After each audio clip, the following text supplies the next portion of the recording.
Lord in heaven, for so persecuted they the prophets which were before you. We come back again to the message of Christ. And Christ here now tells us what we're to do, how we approach life when things happen that you do not understand. And many things will happen in life that you will never understand.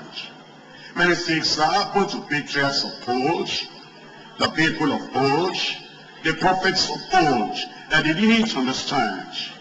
You think about Joseph, how could they have understood the persecution, the envy, the jealousy, the suffering that he endured? You think about people like Daniel, how could they understand? Just by taking their stand and by serving the Lord, to go through everything he went through. Think of Jeremiah. As you think of Jeremiah, how could he have understood? Here were the supposed people of God. I am a prophet of God, and the prophet and the people should have been joined together. And I brought a message from their God, and see what they are trying to do. He couldn't understand. Shadrach, Meshach, and Abednego. How could they understand? We have been serving the kingdom of this man, Nebuchadnezzar, with all our heart. And we have not in any way been unfaithful. And yet, just because of bowing down, which shouldn't have taken 5 minutes if we wanted to, just because we refused to bow. And we tell him, we have our own God that we serve. See what he's planning and see what he's doing. How could they understand? Many times when things happen in your life that you don't understand, it brings sorrow, it brings sadness, and it brings grief, and the loss of all joy. And Jesus Christ, knowing the composition of man, the constitution of man, that is the link or the connection between the mind and the body, between the spirit and the body, and between your emotion and your health. That's why Jesus Christ said, you don't understand that grief, sadness, sorrow, worry, anxiety, fear, anger, hatred, malice, negative emotion will break down your system. You'll die before your time. And I have a lot of work for you. Therefore, you build up yourself. And it is the joy, the gladness, the happiness that builds you up. And actually, when you're a joyful person, a happy person, a glad person, it builds up your health. And Jesus Christ, knowing that you will tear down your system, if you are plagued with worry and anxiety and all those negative emotions, he said, persecution will come. And I'm preparing your mind for it. And then it says, when it comes, rejoice and be exceeding glad. Not just that you are glad moderately, you are glad exceedingly. You are glad at the height of joy. Why? Because what the enemy wants you to do is to sink low and to be so unhappy and to be so dejected and to be so discouraged and to be so depressed, and that will make you sick. And Jesus wants you to be well, and he wants you to keep healthy, not just getting sick, getting well, getting sick, getting well, getting sick, getting well. He says no.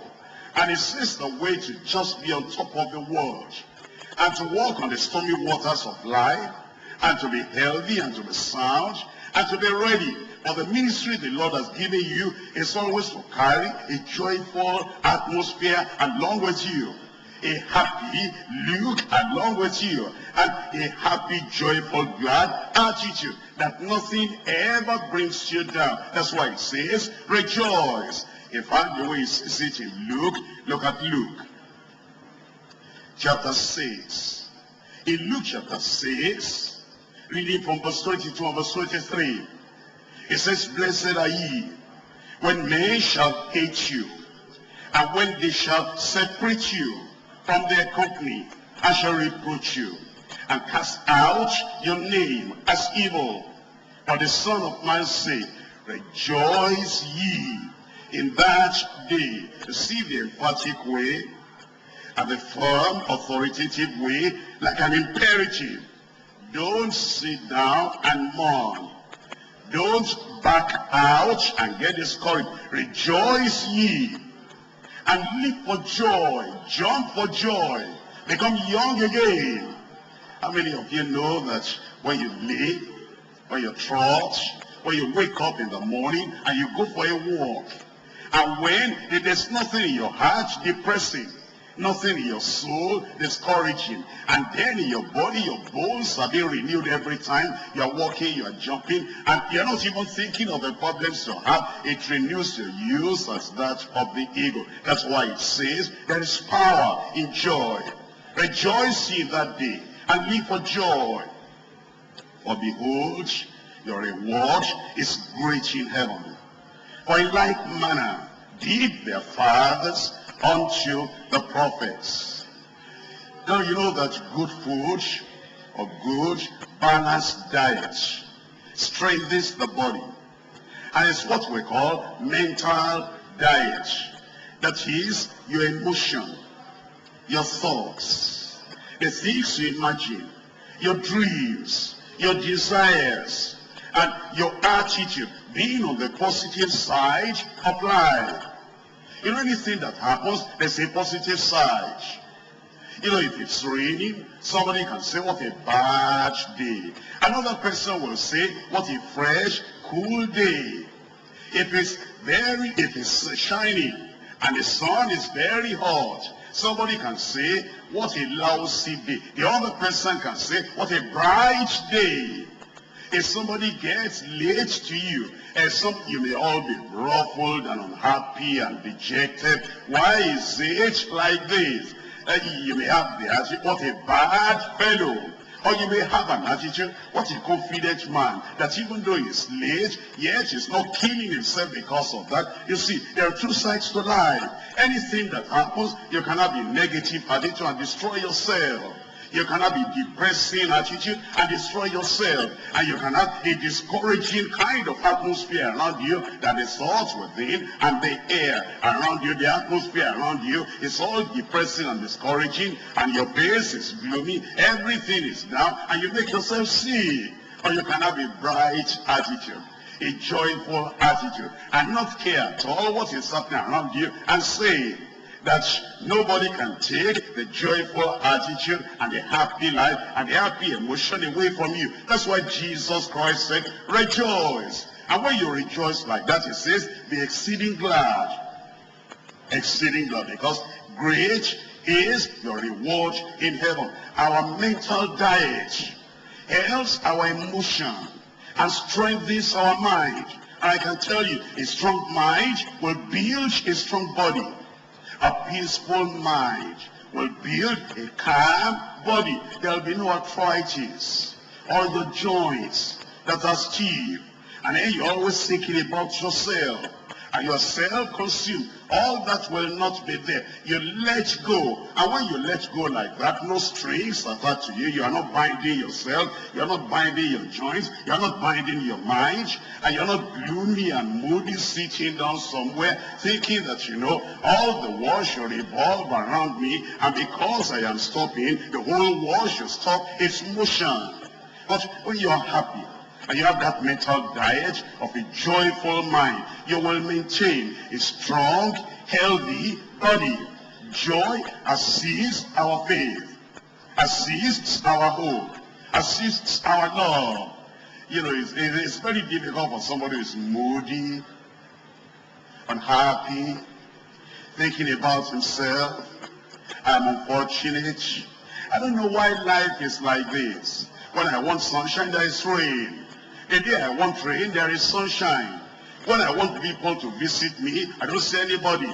When I want to be left alone, it's when they all come. If you're like that, you'll even be spreading sorrow and sadness all around. But if you're joyful, if you're happy, And whatever is happening, you say, this is not even up to what happened to Joseph. And Joseph kept himself. I was still a happy man. I'm going to be happy. And then anything happens again, you say, hey, Shadrach, Meshach, and Abednego, how did you feel when they were tying you up? And Shadrach, if you know them, if you have read the Bible, they say, we're worried about nothing, because already we have decided the results before the beginning of the game. And we've already told the man how the game is going to end. Our God is able. And that faith grants you joy. And therefore, whatever is happening, the joy of the Lord will be there.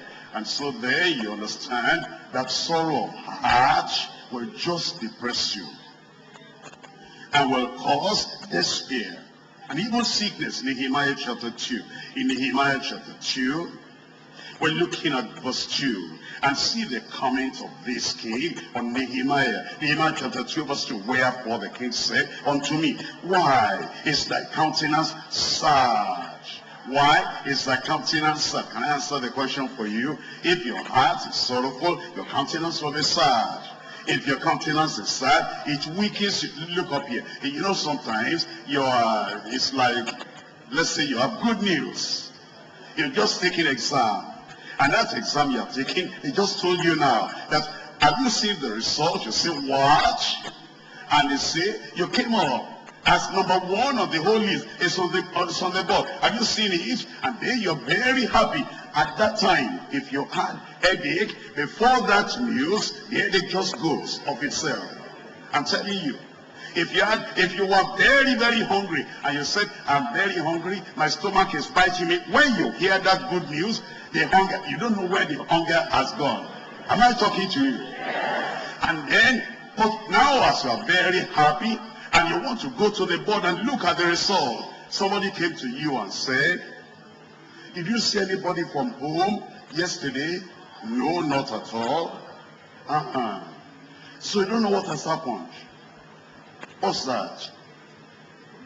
Well, I really don't want to tell you. I don't want to spoil your day. But somebody has to tell you. Because it has happened, it has happened. You say, what? Now, even though he has not even told you, your joy has gone down. And the speech in your feet, wanting to run and go and look at the board, it's like your strength is gone. Already you are going down. You are getting prepared for the bad news. Even the preparation for the bad news that you have not had weakens you already. And then it says, I'm sorry.